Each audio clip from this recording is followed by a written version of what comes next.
Josh, what have you seen out of Peyton Marshall so far this year, and just how he's been able to grow as maybe a leader and then also as a player too? I've seen him grow. At the beginning, was he was always outspoken. Maybe just in like the wrong things, but you know. And Coach Gates could attest to this. When we lost on the road to Texas, he was the first one to speak in the locker room. He was very vocal. He was express our faults, what we needed to do better as a team, and he just basically said that now that we lost the first time since in 2 weeks, we can't really play the blame game. We have to stay together, and so he's really grown in that aspect. As far as a leader, and then you guys know Peyton Marshall is always physical. When he gets in the game, he brings a lot of energy, puts a lot of strain on the person that's guarding him, because they have to waste a lot of energy, and also he's a real tough dude to block out. So just his physicality and his voice is really improved as the season progressed. And what does that mean to you as a leader and mentor to see a freshman like that kind of take charge in the locker room after a tough game? It's great. It's just like a testament to the environment that Mizzou brings. I remember being a freshman all those years ago. I wouldn't even think of saying that. Expressing my feelings like that after a loss. And to have the comfortability, the togetherness as a team, to understand and listen to each other, this means a lot to me. Josh, Mike Kelly said on the radio earlier this week he'd heard you say that you wished you were here as a freshman. Kind of what went behind that statement, I guess? Well, I think I said I wish I was here 2 years ago, because if I was here as a freshman, Gates wouldn't be here. Right. So, but yeah, 2 years ago when he first got the job here,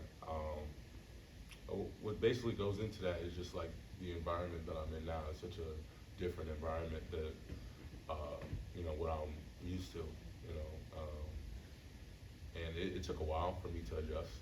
For example, I was used to practices in the afternoon, and now we practice in the morning.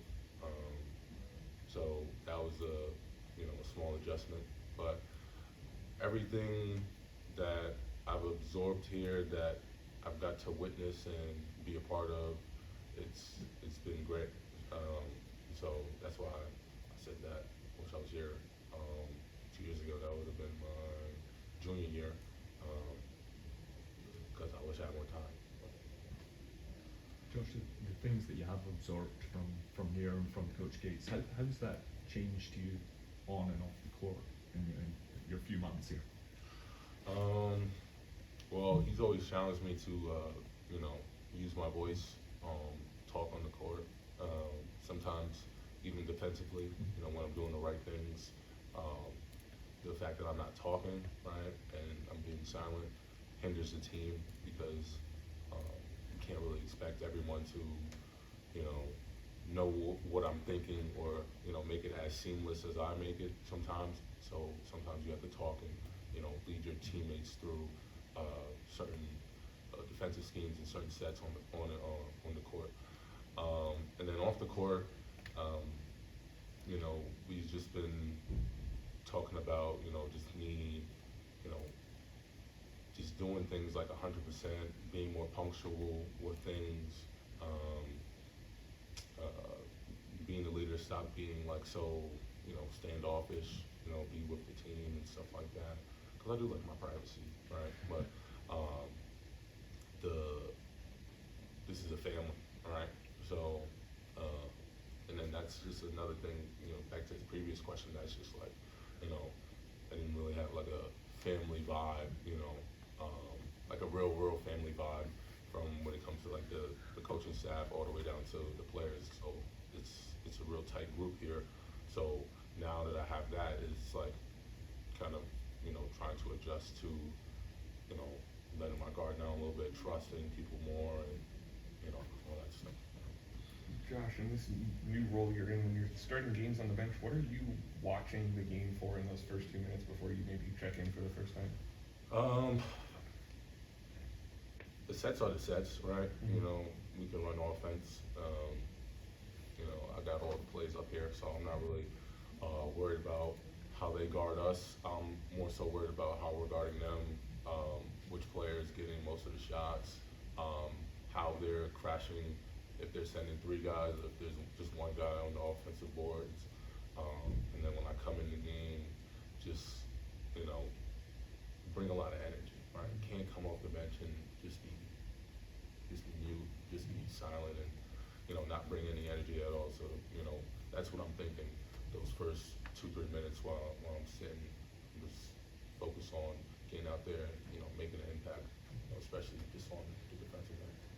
Hey Josh, you've seen these guys before, so when you look at like the Cam Matthews or Keyshawn Murphy, what's the challenge rebounding with these guys and kind of winning the battle of the boards?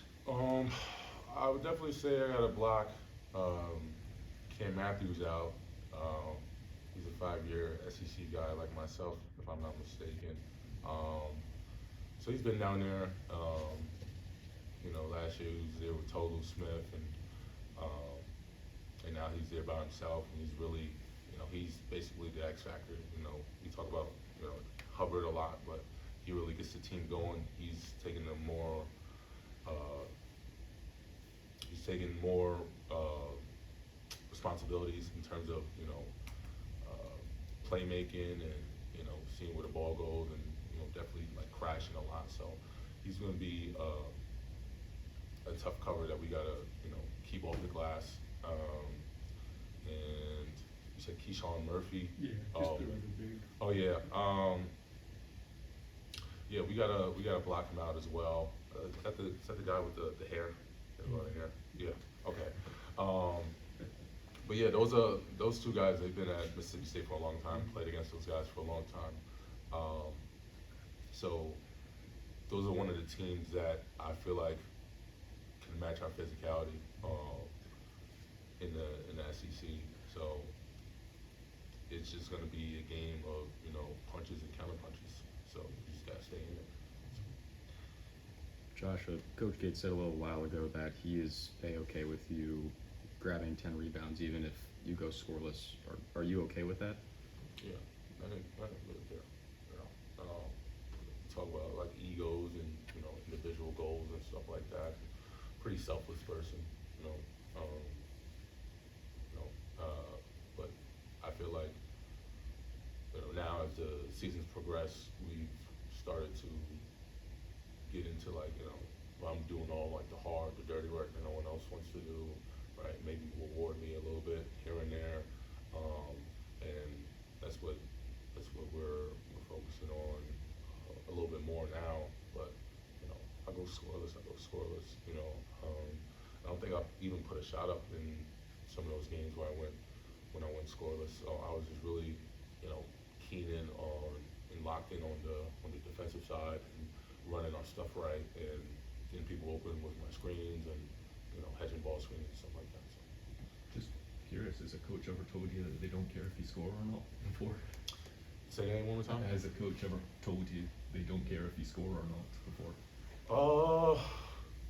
Not really, no. You know, yeah, mostly like, you know, when you play a big role and like you start, you know, you're expected to score and stuff like that. But, you know, it's all the flow of the game, right? I don't ever try to like force anything. I always take a shot that I want to take, right? And yeah, if it's just not in the cards for me, it's not in the cards for me, right? But, you know, maybe I could be a little bit more aggressive, you know, on the offensive rebounds, just, you know, instead of automatically looking out for shooters. I mean, we got great shooters, so that's why I do it most of the time. But try to get a look at the rim first, see if I have an angle to score. If not, just keep doing what I'm doing. Thanks, Josh. All right, thank you.